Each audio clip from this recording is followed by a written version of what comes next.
Okay, guys, you got 5 minutes. You know that, don't you? Thank you. Please go and help Brent look for his beef fillet. Julia, if you can't find it in the next 5 minutes, take it off the menu. Sorry, I'm just gonna... Have any of you guys seen our beef? No. Your what? Beef, no. Sammy, beef is off the menu. Beef's off the menu? Yep. Julia, can you please go speak to Lucas and Josh? Tell Matt, yep. Yep. I feel responsible for the beef goes missing because, you know, I'm responsible for the whole performance of the team. Beef's off the menu? Has to be. Why is that? What happened? We have misplaced our beef fillet. Okay. So you don't know where it's gone? Got no idea where it's gone. I know it was on our tray when we brought it downstairs. You know, in a situation like this, if you haven't got it, you can't serve it to the customer. Don't even offer it to them.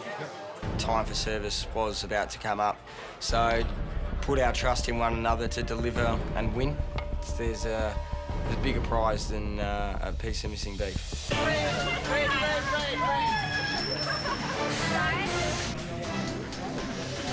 We're pumped, we're excited, everyone's flying around. We are trying so hard to get the food on the train, and all we can see is people lined up at the door. Oh my God, people are actually coming to us. It's really kicking in that we have taken over the restaurant. All right, mate, let's go, let's open up. Sammy, we're up, mate. Just want to come on the blue team? You want to eat blue tonight? Eat blue at Sushi Choo. Have a seat, ladies. Take as much food as you want, eat as much as you can. I'll mark the card for you as you take your dishes. This is an elimination challenge. We have a 2-hour service, and the team that makes the most money on the night wins the challenge. So you just help yourselves, it's all self-service. The coloured plates here, these ones are $9. The train went from having 60 dishes on it to about 10, almost instantly. And then the real tough work began of maintaining 40 to 50 dishes on that sushi train with a very good spread of the 10 different dishes that we had at any one time. We need the stuff in the kitchen, like, pretty badly. This stuff we're pumping out this week is fine. Tom was made in charge of the kitchen arena. However, he didn't step up to the plate at all. Tom? Let me help you. Can I just, could you please just, you're not helping, can you just concentrate on doing what you're doing? Sure. Let me help. I just want to get this out of the way. I took on too much responsibility. I should have either been the manager or delegated somebody to do the rolling of the crab rolls. Couldn't actually do the two things at the same time. 10 minutes into the service, Tom realises that he has to concentrate on making crab rolls. So he asked me if I could take over, stop what I was doing, and run the kitchen. Can you switch to beef? I need beef, it's gone. There is no beef. Trev can, you know, make us chop and work. We're absolutely trying this, ladies. I need it faster. Your guys' stuff is flying. They love it. I felt as if, though, we were all in the Navy. He made us, you know, really pump out our dishes, but it worked. It went smoothly.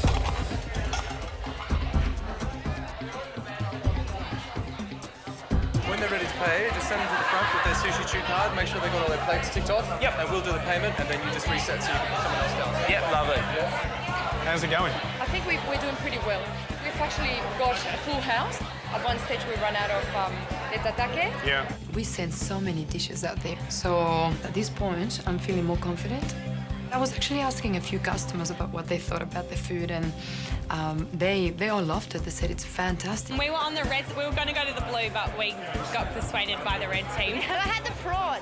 Sorry, I had the prawn one with the cucumber and the mayonnaise, and it was lovely. We were on the blue team, and it was great. We were right up the front, and we had soft shell crab, seared tuna, and it was fantastic. We were on red. It was that... Yeah, kingfish was great.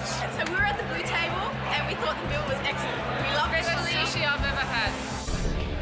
Look, Tataki! I can see that the red ones are any times they've got more plates.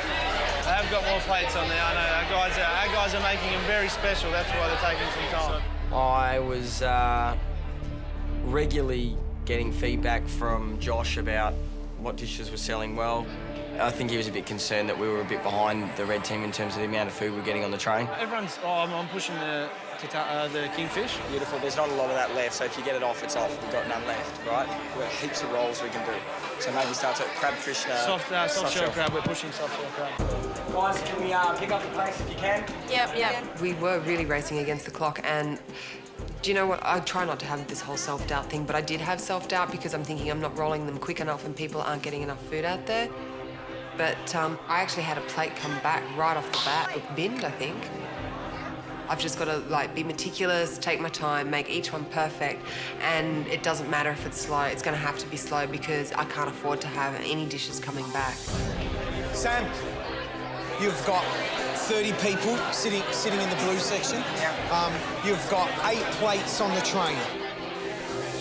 So you need to move your ass.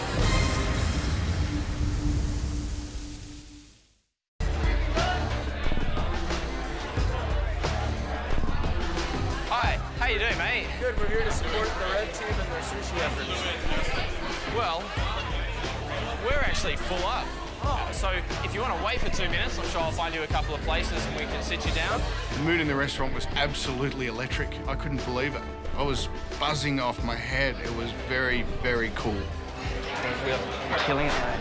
Throughout the entire challenge, I keep on glancing at the blue team. They actually look completely composed and they're doing things, but for some reason, they don't seem to have as many customers or dishes. This is amazing. We can't keep up with the amount of people that are coming through the door. That's freaking Chris and Justine's work, mate. They're on every table. Everyone come in's got one. Those two nailed it. Do we give them money? Does that $50. It's cool.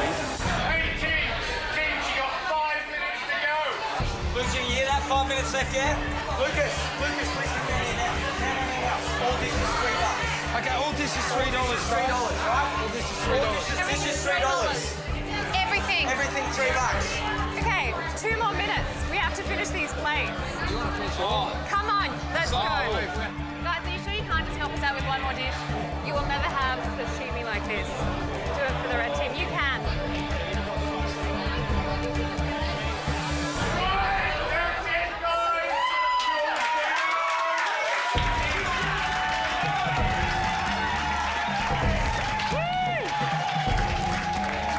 Tonight was excellent. Running a kitchen tonight like that was extremely exciting. Guys, well done. Hey, well done. I'm proud of everyone, right? I think we did very well.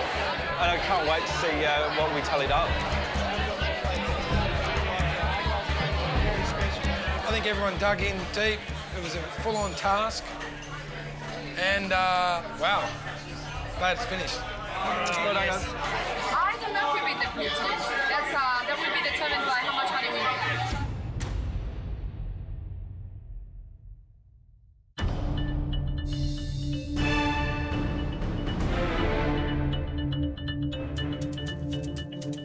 The first cut's always the deepest, and I think that this elimination will really change the dynamics in the house and in the game. As soon as the first person goes home, there's one empty bed, and that empty bed will then be a reminder that this is a competition, and if you don't step up, you'll go home. Red team, blue team, welcome back to the kitchen.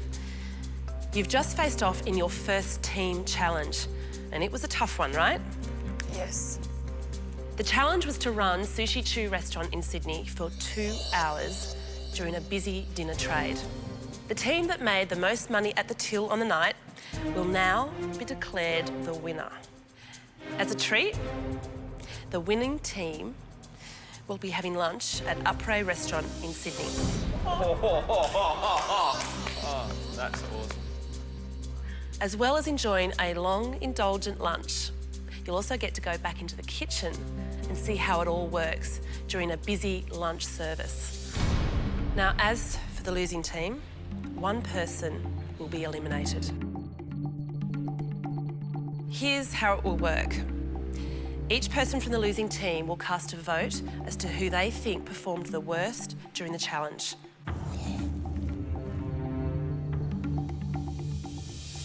So let's have a look at how each team went. Red team first. Gary, how'd they go? It's a difficult challenge.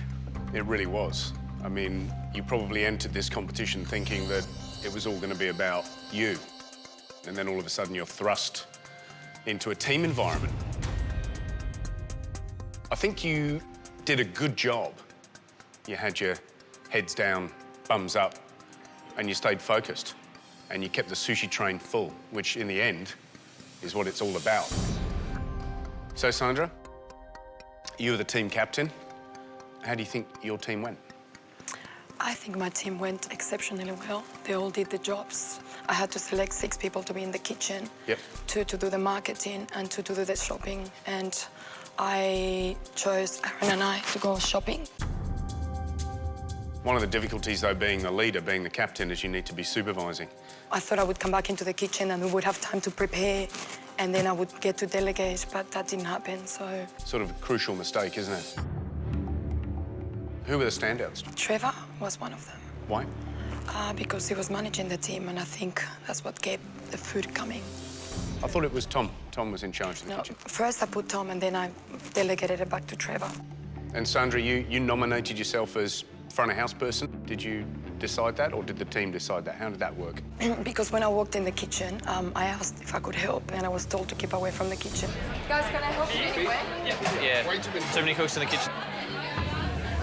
Why did you ask her to stay away from the kitchen, Trevor?